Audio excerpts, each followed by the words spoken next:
everybody. Welcome to another episode of Bookmarked. I am your hostess, SherrysJoy. I am half of the DigiKast, and welcome to my show. Today is book 5, and I am going to discuss Good in Bed by Jennifer Weiner, Weiner, Weiner. I apologize if I mispronounced the name. No disrespect. I just, Weiner, not sure. I would like to say Weiner, but it could be Weiner. I don't know. So this book is actually a different kind of genre for me. This was recommended by a coworker of mine, and it's a comedic book, which I was very excited once I got started to read it because it actually had a lot of funny parts, and it takes a lot for me to laugh. Like, I have a different kind of personality, comedic wise. So the book was really good. So this is book 5, and I'm actually just going to discuss the entire book. And it's been, a while since I've recorded. I apologize, but I've already read the whole entire book, so I'm not going to break this down into parts. But before we continue, I would like to first ask that if you are listening, please take a pause and like and subscribe to the show and our channel on YouTube, DigiKast. And also, this is full-on spoilers. I'm not doing a book review per se. I'm actually talking about the book, my perspectives, what I got from the book. This is all a conversation, full spoilers. And so if you are interested in reading this book, I would ask you to stop right now, go read the book, and then come back and continue this show after you like and subscribe. All right, so let's get started. So the book was published in 2002.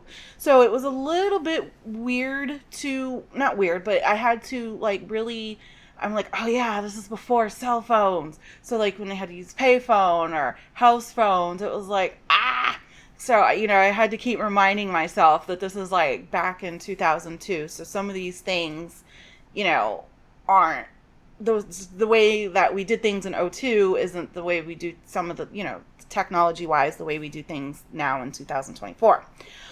So that being said, the main character, her name is Connie Shapiro, and she is she's a daughter. Obviously, she's a daughter of somebody. No, she is a Jewish woman who, the book takes place in Philadelphia. So she works for a magazine, and it's called the Philadelphia Examiner. It's like a magazine / newspaper I'm getting. And the book starts off with her best friend, Samantha. She calls Connie at work, and she's like, did you see it? Do you know anything about it? Have you read it yet? And Connie is like, what are you talking about? So her ex-boyfriend, he also is a writer, and he writes for this column for a different magazine called Moxie, and he writes for a column called Good in Bed. And yeah, it just takes off from there. And this is like page 1. So Good in Bed is a column that, best way for me to describe it is, like those magazines when we were teenagers or younger, or even maybe now, and like Teen Magazine, maybe even in like People Magazine, where it had those quizzes where it's like, is your boyfriend cute? Does your boyfriend like you? What is your favorite movie? You take those little stupid quizzes, those quirky quizzes, and then it supposedly tells you everything about your romance life or everything about your boyfriend / girlfriend or partner, right? Those quizzes. So the name of the column is Good in Bed, and it's something like, it's those kind of columns, except he's not doing quizzes. He's just kind of like writing. So he actually is writing about his experience with being with a woman who is larger than her. So the actual title of his column is called Loving a Larger Woman. And it just like goes ham from there. he talks about, like, oh, I first learned out how much she weighed because I saw her notebook and I read it or whatever. And I mean, he's like, he calls himself a chubby chaser, and he's saying like other mean things. So the article is coming across as mean, but he has good intention of it. Like, he's not being mean on purpose. He's saying that he fell in love with this, larger woman, and he actually loves her. Like, she's beautiful inside and out, and he loves her, and he just, he doesn't see past the size of her or her weight. He sees her for her. So is basically what it is. But that's not how it comes across to Connie. She's like very insulted because it's about her. So really quickly, they were dating for several years, and she all of a sudden just needed a break. And she told him that she needed a break. I mean, it's weird because they had stuff, like personal things at each other's houses, and just all of a sudden she needed to take a break. Well, he took that as breaking up. So he's like very, very heartbroken, and they have this conversation later. She confronts him about the article, and he's like, I didn't mean it to be rude or mean. I meant it because I loved you, and you broke up with me. She's like, I didn't break up with you. I told you that I needed to take a break.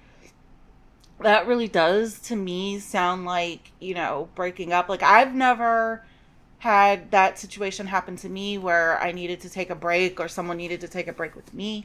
So it's, I don't know, it's a little bit weird. So to me, it does sound like I need to break up with you, especially if we've been together for years and years. Like, why do you need a break now? So anyway, whatever. So they basically, at that point, officially say, all right, well, we're broken up. So she's distraught, he's distraught, and then she gets a phone call a little bit later, and his father died. And it's like this big ordeal. She really liked his dad. I mean, his dad was very, very, very loving and very friendly, very nice, and very accepting of her and welcoming to the family. And he actually thought that they were going to be a family. The father thought that Connie and Bruce is his name, the ex-boyfriend, were going to get married. So, of course, she attends the funeral, and she goes there for, during Shiva, and just like any relationship where you've been together for a while and you love each other and you have these feelings, and then, after a breakup, emotions, right, just get all confusing, and something happens and you're vulnerable, and oops, we slept together. So they sleep together, and Connie looks at it as, oh, he still loves me, we're going to get back together. But they fall asleep, and then the very next morning early, he kicks her out. He's like, you've got to go. She's like, what are you talking about? He was like, this will be confusing to my family and friends, so you've got to leave now. And, basically, I'm sorry this happened, but thank you. And, maybe we can be friends again at some point, but it's too hurtful for me now. So she leaves. And she's like, what? I thought we were going to get back together. I thought all of these things, but he still loves me. He still loves me. So she's thinking that they're going to get back together. And then later, he comes out with another article for Good in Bed, or in the Good in Bed section. And he's talking about like newfound love. So he's got this new girlfriend, and at first he starts comparing Connie with the new girlfriend, and he's only calling the girlfriend E. And like, he's not saying her name, just like he didn't say Connie's name, he said C. So he's like almost comparing the two and saying, he's trying to find himself, he's trying to repair, and he's trying to, move on with his life, which is fair. And Connie is like upset, and she's like, I can't believe this, oh my gosh. So then we learn, oops, I'm pregnant. I slept with you, I'm pregnant. So she doesn't know what she wants to do. She's not sure. She's got all these options, and she's not sure what she wants to do. But then she eventually decides she's going to keep the baby. So she, sends, and this is the cell phone part, right? Or email part. She writes Bruce a letter, like a actual letter, and she mails it to him and tells him that I'm pregnant. I decided to keep the baby. I don't want anything from you. If you choose to decide to be part of the baby's life, that's completely on you. I'm not asking you for anything, but I wanted you to know that I am pregnant. And she mails it to him, like literal mail, post office mail. So before that, while that's going on, how she learned that she was pregnant is she wants to she goes to this weight loss clinic, right? So she wants to lose weight. And she goes to this clinic for this new trial. And when she gets there, it's like so funny because I'm me being of, a plus size, I can kind of, I can see this happening. We have done this before. So we go to the dietitian, we go to the clinic, and they want you to take these classes first, right? So you take these classes, you learn all about nutrition, and everyone in this class is like, I know the answer. They're like raising their hand and they're like finishing up the dietitian's sentences, and like, we know this, we know how to count calories, we know, what trans fat is and saturated fat, and we know how many calories, and we know how sugars work and stuff like that. So it's like really funny to me because I've been in several of these type of nutrition classes. So I'm like laughing at all of the answers and how they're just interrupting. And so finally Akane is like, we don't want the class. We just want the drugs. Where's the drugs? So it's like this new drug back in 2002. I don't know. This could be made up just for the book. I don't know about diet pills really. So, they're like, we just want this trial. We just want the medicine. Where's the medicine? So the dietitian, he's like, the dietitian brings in the actual doctor, the bariatric doctor, and he's like talking to them, and they're like, all right, well, guys, ladies, in order for you to qualify for the drugs, you have to pass this class. You have to do this class. And they're like beating them down, and they're like, we know all this, and, all that. So all that's happening. And so, he has to take their blood and stuff like that. So they start the blood work. And that's how Connie finds out that she is actually pregnant. So after that, she, she makes that decision that she's going to keep the baby. And she goes to, she's a journalist. So we learn a little bit about her background. So she has a father. His father is a plastic surgeon. He was, very good at his work and everything. Very well known in Philadelphia, and he loved his family. They went on vacation a lot, and they talked all the time. And he would read them books, and the girls. So Connie has two siblings, Josh and Lucy. So he was a very family man. Like, their father was the family guy, and then just all of a sudden he stopped being the family guy and he started being an asshole to them. And it's like, well, why? Like, what is happening? So he actually was cheating on his wife with somebody else, and the wife found out, and they tried to work it out, and he stayed while all through high school for Connie, all through high school. And then, when she was in college, he just left again. He just up and completely left and didn't say anything, and he's gone. And then, when he comes back for like Connie's college graduation, he is a complete jerk.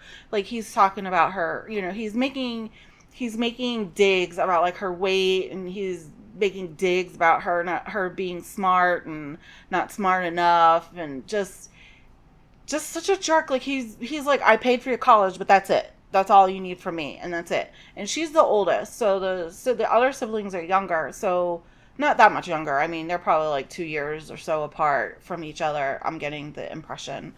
But her sister Lucy, she's like, she's an aspiring actress / model, and Josh just kind of is like chill. He's like, I don't know, he's like a liberal. I don't know what I want to do. I'm cool. He takes like liberal arts type of personality. So yeah, so his father's a complete jerk, and then her mother has discovered that she's a lesbian. So her mother has a partner, and her partner's name is Tanya. And Tanya is like 20 years younger than Connie's mother. So we're also dealing, or not dealing, but we're also struggling with the fact that your mother is now a lesbian. Whoa. And her girlfriend is like 20 years, almost my age. Whoa to that. So there's a lot going on. But yeah, that's just a little bit of her family background. And so Connie, she started her journalism career by interviewing like brides. And there was like a bridal section and with announcements of, like Kate and Harry or whatever are going to be married on this day of October of this year, and it's going to be a grand event at the something something villa, and her dress is going to be like eggshell white, and she will have 20 million guests and a $50,000 wedding, and it's the season of the year and all that crap type of article. And she did enjoy it because she did enjoy talking to the brides, but then she branched out to talking to celebrities. So there's a celebrity, her name is Maxie, and she is an actress. And they actually become friends during the interview. They actually really become friends. They spend a day together in New York. And it's like, they go shopping and they talk, a lot. They get to know one another, and they actually have a lot in common. So they become really, really close friends. And Maxie lives in California. She actually lives Malibu Beach, I think it was.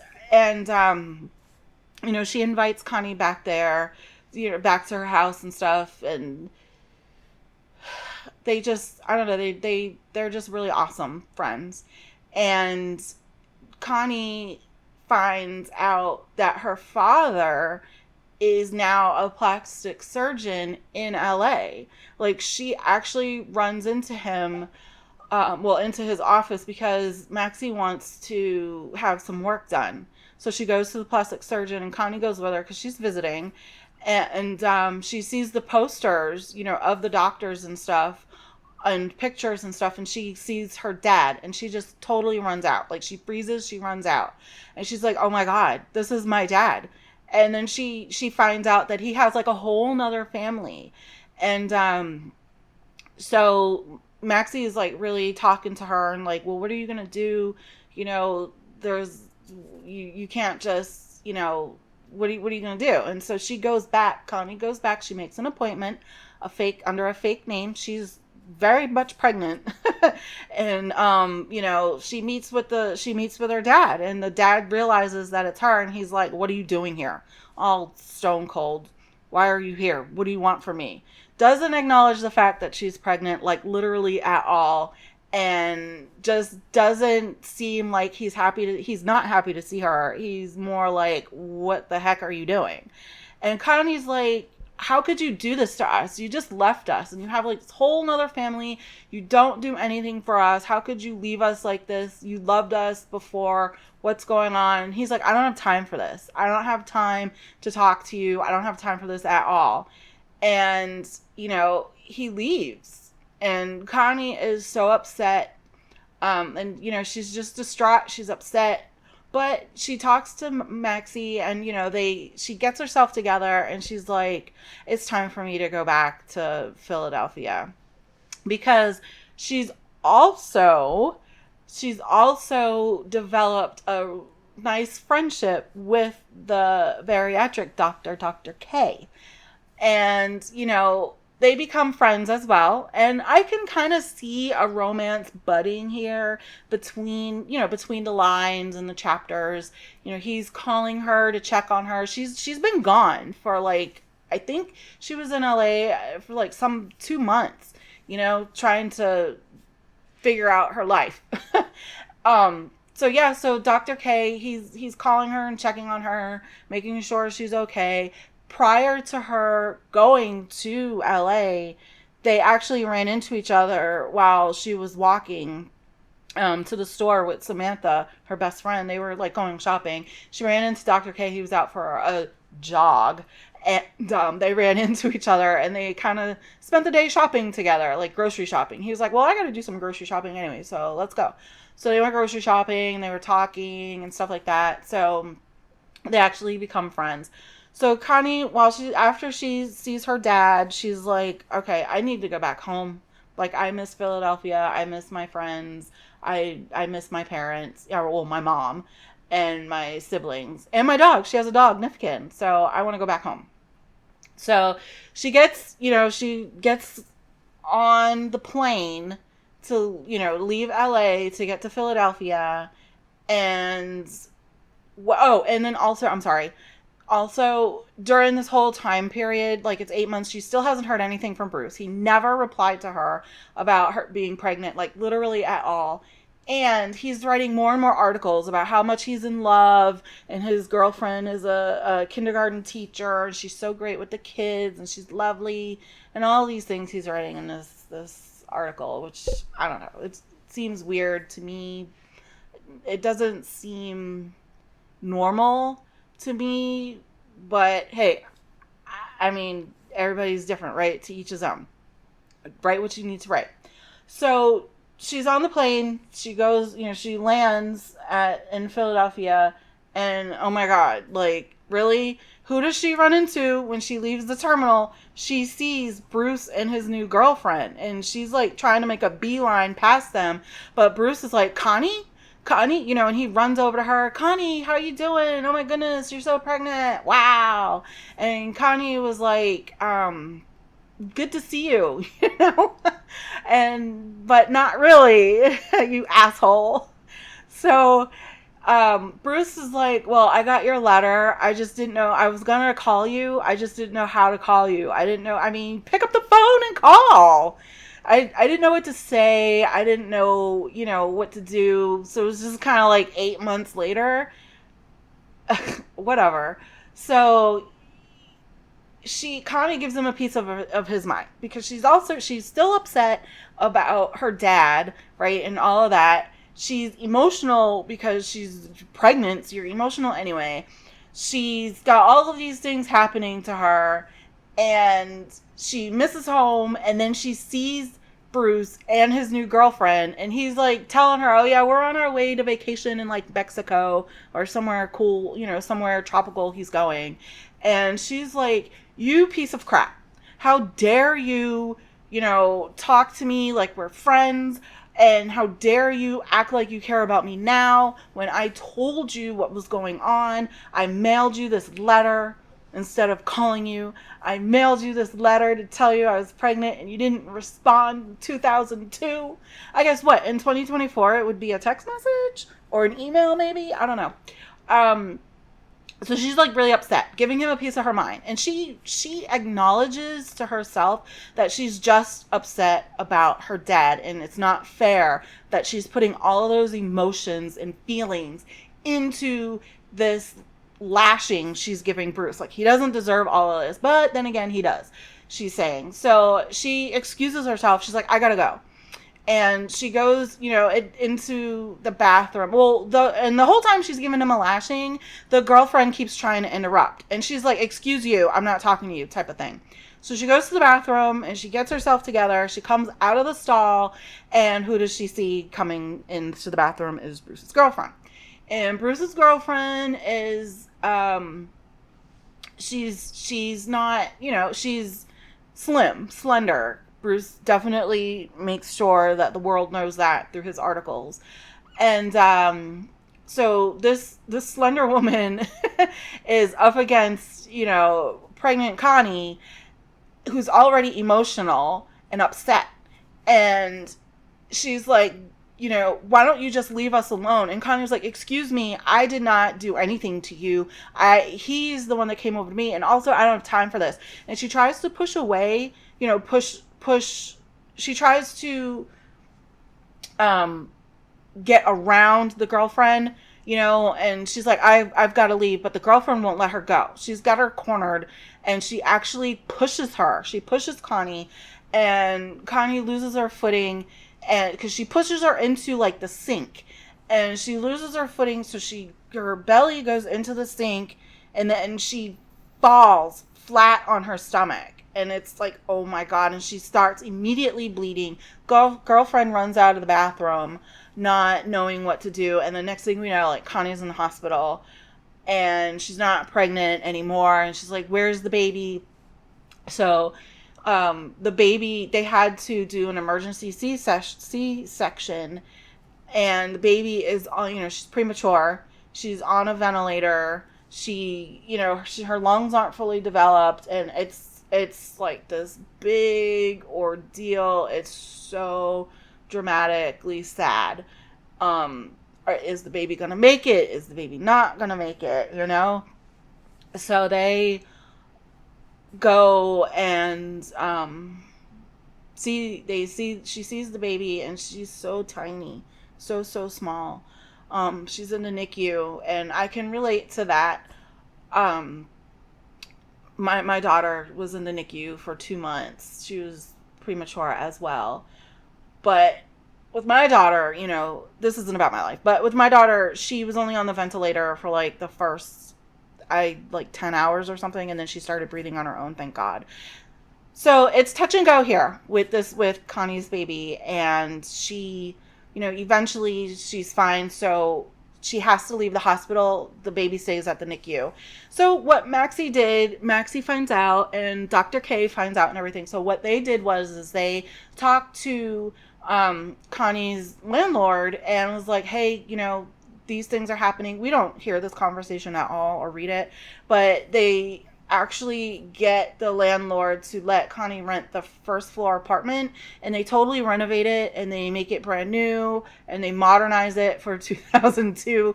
And Maxie buys like all new furniture, all baby stuff. They make a baby room. It's great. And, Connie sees that when she gets home, and she cries and stuff like that. And she just doesn't know what to do. She's so sad, so distraught about everything, and worried about her daughter. So Connie just walks. She's like, I just gotta walk. And she walks and walks and walks and walks all day long, every day, week after week, just walks. She walks to the hospital to see her daughter. She walks home. All she does is walk. And she loses a lot of weight walking, and she gets very sunburned. And one day she just walks, and she walks everywhere. She actually ends up in this bad part of Philadelphia at night, and someone stops her, and he's like, what are you doing? Like, you shouldn't be around these parts. Like, he's protecting her. And she's like, she snaps out of it, and she's like, you're right. Where am I, basically? How do I get back to, XYZ? And she actually finds herself asking how to get back to the clinic where Dr. K works. So the guy, he tells her to get on the bus and take the bus to such and such route. So she does that, and she gets on the bus, and she walks like a block or so to the clinic. She goes into the clinic, and she sees Dr. K, and he's like, Connie? Oh my God, like, are you okay? Like, she's sunburnt, she's dirty, she stinks, she's skinny, and, she is a hot mess. So he's like, let me take care of you. So he actually takes her back to his apartment, because she's just like probably dehydrated, she's parched, same thing, she's malnourished, she's distraught, she's everything. So he takes her back to his apartment, and he gives her something to eat, something to drink, and he has her, he has her take a shower, helps her get cleaned up or whatever, by giving her, some of his clothes and stuff, like some sweats and whatnot. And she puts it on, and he's like, you need help. Like, let me help you. And she's like, I don't need help. I'll be fine. She's like so off shoulder. I don't need help. I'm fine. He's like, let me take care of you. Let me help you. I would love to take care of you. So this is where you find out that he really cares about her. And she's like, I'm good. So, excuse me. She's like, I shouldn't have came here. I shouldn't be here. I'm going to go. And he's like, well, you can go, but go in the morning. At least sleep it off, And she agrees. So he goes he puts her in his bedroom, in her bed, in his bed. And she's like, I can't do that. I don't want to put you out. And he was like, it's no trouble at all. I'm more than happy to sleep on the couch. So she's in the bed, and she remembers like something that her mother said. Sometimes you just need help. Sometimes you just need help. And that like clicked with her. And then she gets out of the bed. She goes into the living room to Dr. K, who fell asleep in the chair. And she goes up to him and she's like, I need help. And he's like, I'm so glad that you asked me for help, or something like that. They kiss. And, you know, and then that starts that. And they obviously are dating for a while. The baby comes home. And so Joy, so finally, Connie, you know, her baby comes home from the hospital. She names the baby Joy. And, you know, so Dr. K is taking care of Connie, Joy, and Nifkin, the dog, and they have this relationship, and it's great. And the book, at the end of the book, it's New Year's Eve, and they're looking, you know, the fireworks are about to start, and Dr. K is about to propose to Connie, and Connie's like, hold on, just wait until after the fireworks, let's save this moment.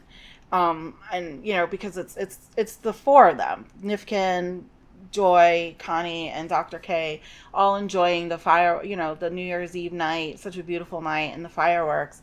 And, you know, she's just like, let's enjoy this moment. And that's how the book ends. And it was a really good book, you know? I mean, I didn't go over every single detail of the book. There is, you know, more conversation and things like that. With it, you know, for one, Connie, she has always wanted, she's written a screenplay, and she's always wanted to, you know, submit that to somebody because it's awesome. So her being friends with Maxie, she actually does submit it she gives it to Maxie. Maxie reads it and loves it and is like, come out to LA and let's talk to my publicist and let's talk to these people. And, you know, let's do this. I would love to be the main character. So Connie, you know, and that's what's happening also out in LA. When she goes to LA, like they offer her a deal to make her book into a screenplay. And so she's making money off of that as well. And so, you know, the book ends. She's like with Dr. K. She's possibly getting engaged. Joy ends up, you know, is out of the NICU. She's healthy girl, premature, very tiny, but she's fine. And we've got Nifkin, and she's got her screenplay deal from her book, and life is great, you know? And screw dad, like whatever to him. And then mom and, you know, her mom and Tanya are good, and Connie is finally okay with Tanya, and things are looking really good for her. So this was a really good book. I'm a really good recommendation. I'm very happy with what I've read. It had funny parts, and it was great.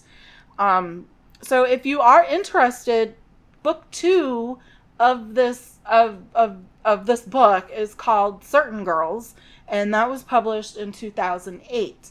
If I encourage you to read it. If you like to read, I encourage you to read it if you want to, you know, find out more about Connie Shapiro and what happens with her and Dr. K and Lucy. I do encourage you to read that if you would like to. But for now, this was, you know, Good in Bed by Jennifer Weiner, Weiner, Weiner. I appreciate you listening. I thank you to all of my listeners, our listeners of the DigiKast, all of our followers. Thank you so much. If you haven't already, please like and subscribe. And you can find us at a few places, actually. Obviously, you can find us here on YouTube at the DigiKast.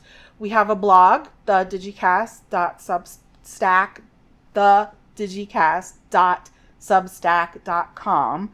We have a Flipboard page. Search for us, the DigiKast. Facebook, you can find us, the DigiKast. Spotify, where you can find this show and others that we've done under the DigiKast.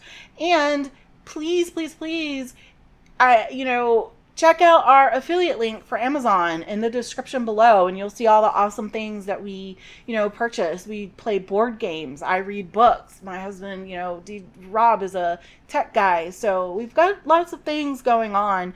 And we're just growing and getting bigger, and we really enjoy bringing this content to everyone. So thank you so much for being part of the DigiKast family, and, to keep on listening, and tell your friends and tell your family, and like and subscribe and share and all of that stuff.